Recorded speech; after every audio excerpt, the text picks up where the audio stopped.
बिस्मिल्लाहिर्रहमानिर्रहीम। अस्सलाम वालेकुम। PMF core course first year class. I am doctor Memuna Asma from Shahrukh Nayram college of health sciences Multan. तो हम कोर कोर्स का हेल्थ केयर सिस्टम का पार्ट पढ़ रहे थे, जिसमें इम्यूनाइजेशन का चैप्टर स्टार्ट किया हुआ था।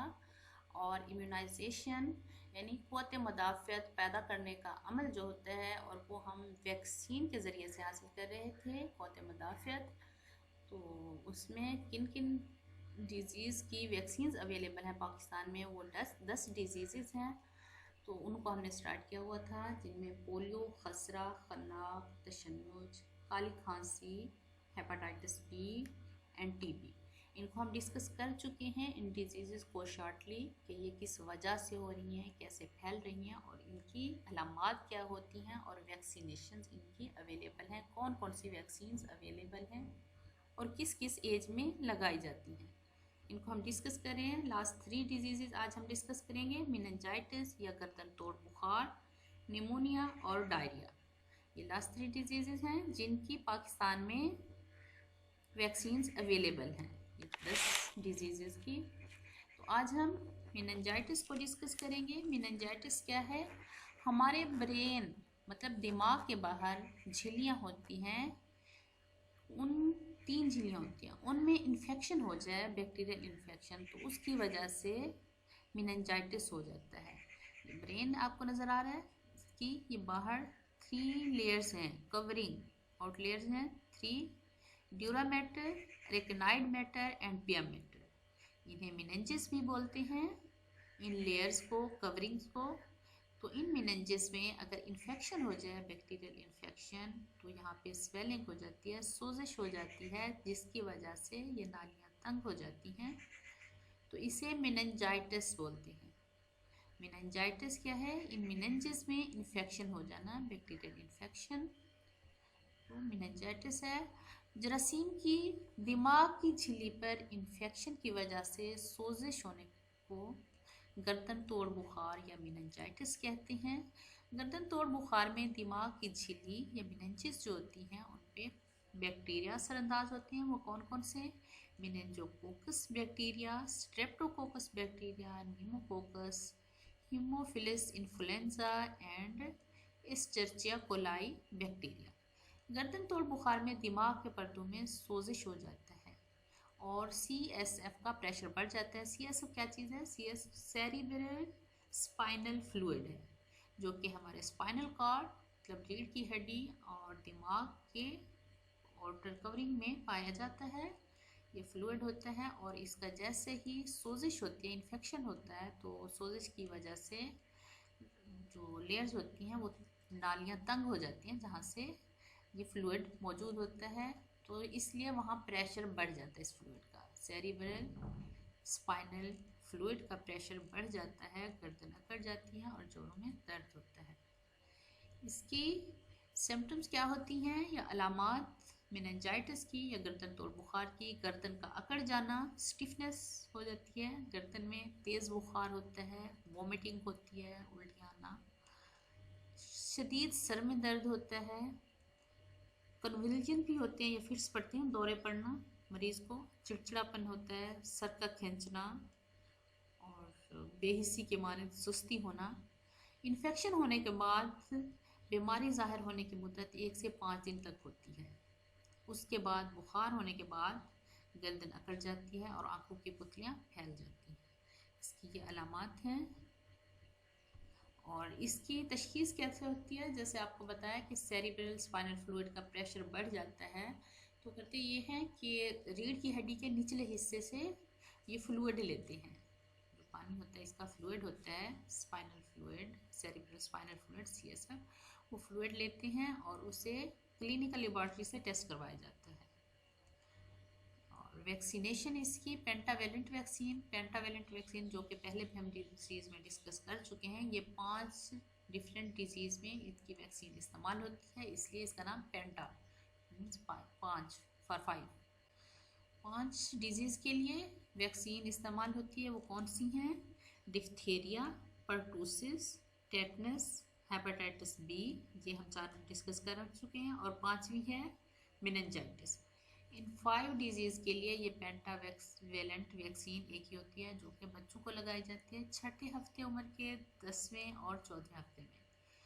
पेंटा वैक्सीन दी जाती है 0.5 ml दाएं टांग पे दी जाती है और गोश्त में इंट्रामस्कुलर पट्टों में लगाई जाती है।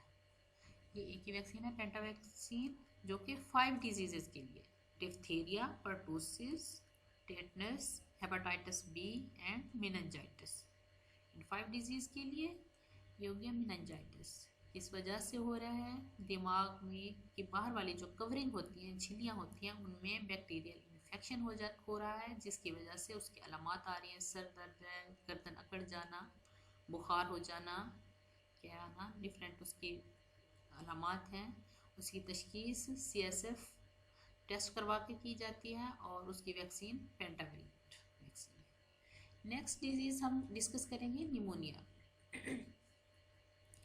निमोनिया क्या है?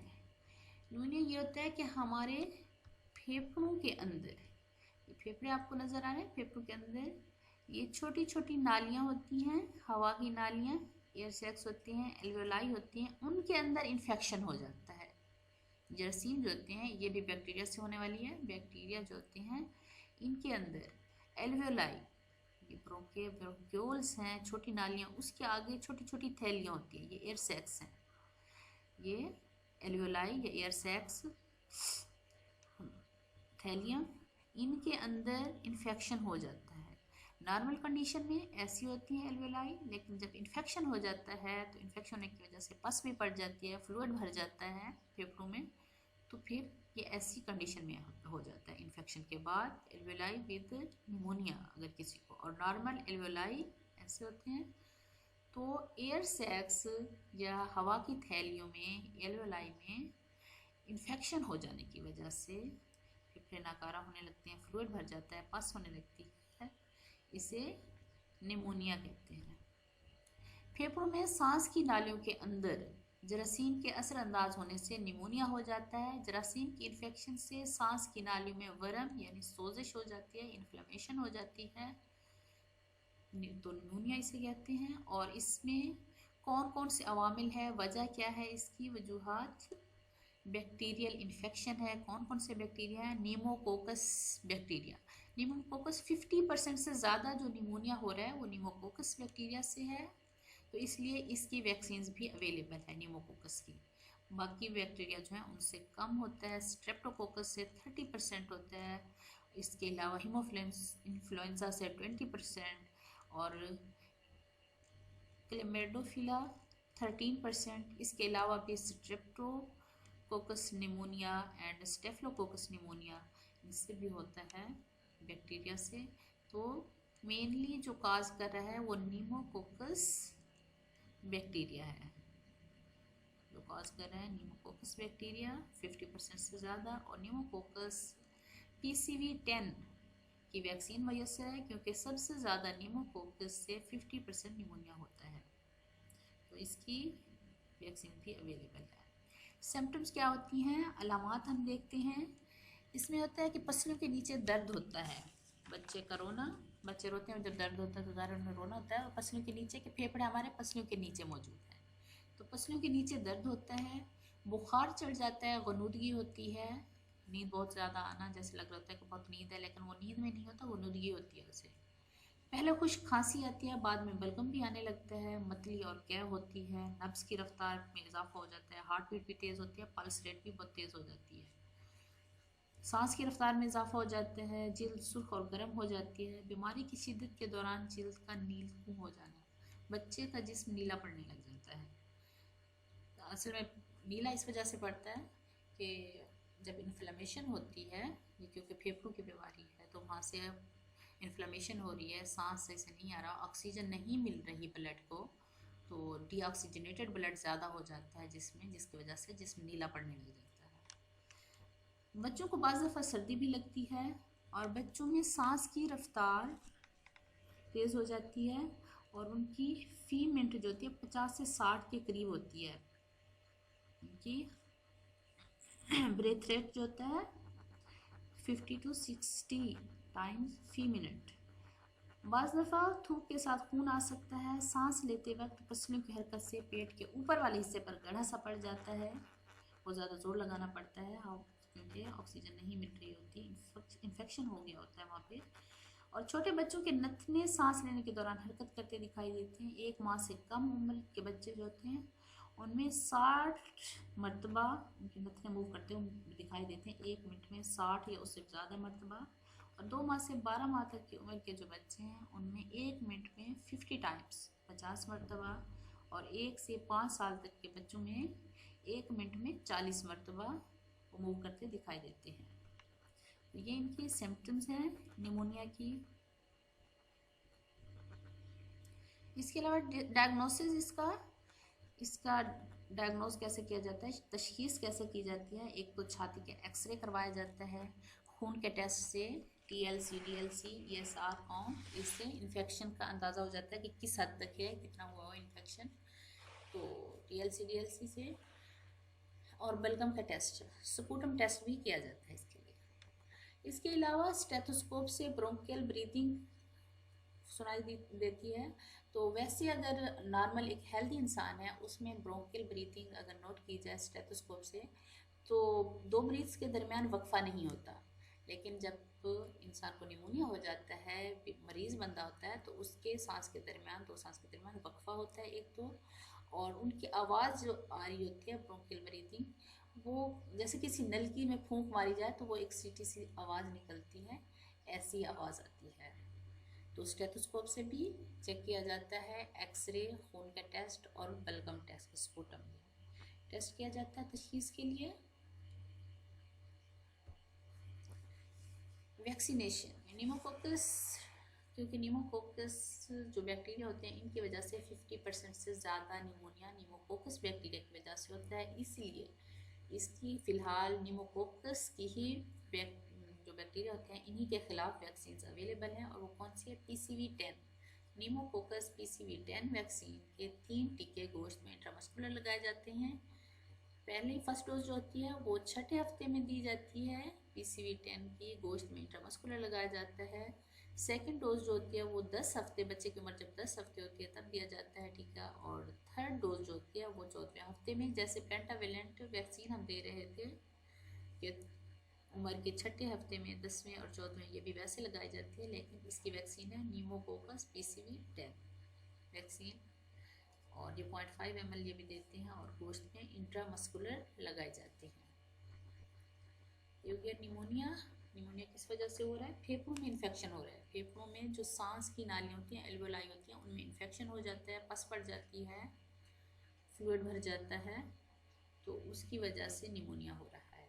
और मोस्टली हो रहा है न्यूमोकोकस बैक्टीरिया से। लास्ट डिजीज़ हमारी EPI की डायरिया।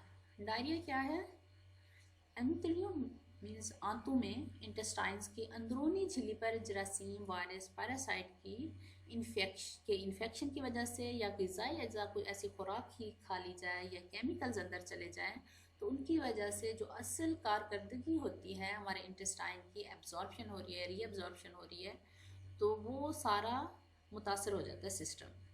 तो जिसकी वजह से होता यह है कि जो हमारे मिनरल्स होते हैं, इलेक्ट्रोलाइट्स होते हैं, वो एब्जॉर्ब नहीं होते आंतों से, जो खुराक में मौजूद थे वो एब्जॉर्ब नहीं होते जिसमें, और वो वापस वहीं पे आ जाते हैं। तो इसकी वजह से जो वाटर होता है हमारी बॉडी का, वो भी दोबारा से आंतों में आना स्टार्ट हो जाता है, मतलब उसकी बाहर रीअब्जॉर्प्शन नहीं होती, जिसकी वजह से स्टूल पतला हो जाता है और इस तरह दस्त आना स्टार्ट हो जाते हैं, क्योंकि वाटर रीअब्जॉर्ब नहीं हो रहा, वो वैसे ही बाहर आ रहा है। तो उसे दस्त भी कहते हैं, डायरिया स्टूल्स होते हैं। तो दस्तों से 5 साल से कम उम्र बच्चों की अमवात भी हो सकती हैं, क्योंकि उनमें बहुत ज़्यादा डिहाइड्रेशन हो जाती है, पानी की कमी हो जाती है। तो उसकी वजह क्या है, डायरिया की दर्जन वजूहत हो सकती हैं। वायरस की वजह से, बैक्टीरिया, पैरासाइट, पेट के कीड़े, ग़िज़ाई अज़ा, मतलब कोई ऐसी खुराक खा ली जाए, या फिर केमियाई असरात, केमिकल्स की वजह से भी डायरिया हो सकता है। ज़्यादातर जो ये हैं दस्त हैं, ये डायरिया है, ये वायरस की वजह से होता है।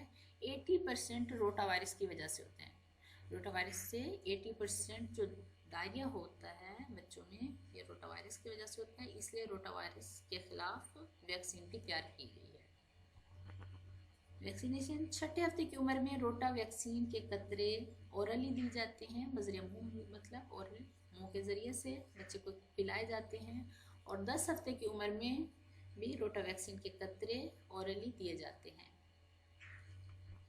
इसके अलावा घर में होम रेमेडीज़ जो होती हैं वो भी इस्तेमाल करवा के इससे अफाका हासिल किया जा सकता है। उनमें सबसे पहले तो ये है कि eat soothing foods and food that are easy to digest, जो इजीली डाइजेस्ट हो सकें, और सूदिंग फूड खानी चाहिए, जैसे दलिया, साबुदाना, ऐसी चीज़ें खानी चाहिए, लेनी चाहिए।